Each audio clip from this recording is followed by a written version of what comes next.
I don't need to tell you get faith for finances. If I teach you the principles accurately as designed, at the end of that lecture I have planted the seed of faith in you. Whether you act upon it or not, faith cometh, and the way it comes is by hearing, not just the will of God. God can desire that you go right, but your hearing can become a rebel to God's desire for you. Many destinies today are in trouble, not necessarily because of disobedience, because we need to probe the quality of the spiritual information that has formed your conviction. There is a way to do ministry that leads to failure even if the devil does not exist.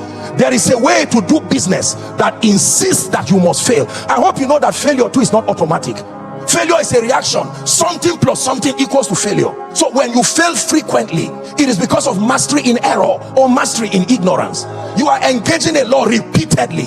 There is something that you can do that will stop failure from coming. Something I can tell you and you will believe because you love me and you trust that I'm teaching you. I can so program you, you can be so fortified with error, you step out of that place with boldness and confidence, only to recycle pain for many years. And for as long as that programming remains, your destiny remains that way. You can look at a believer and with a surgical precision you can diagnose the areas of darkness in his or her life, especially when the believers are sincere. You can see that if only this man opened himself to a more superior dimension of spiritual understanding, certain tragedies, certain calamities would not even be found around their vicinity. We have a responsibility for the sake of the body to go back to the drawing board and swallow our pride and begin to re-edit what has constructed our spiritual understanding. Some of us, it came from poor mentorship. Some of us, it came from reading sincere books. Some of us, it came with interacting with familiar spirits. And when we found Christ, we did not allow our minds to be transformed. We incorporated what we brought from culture,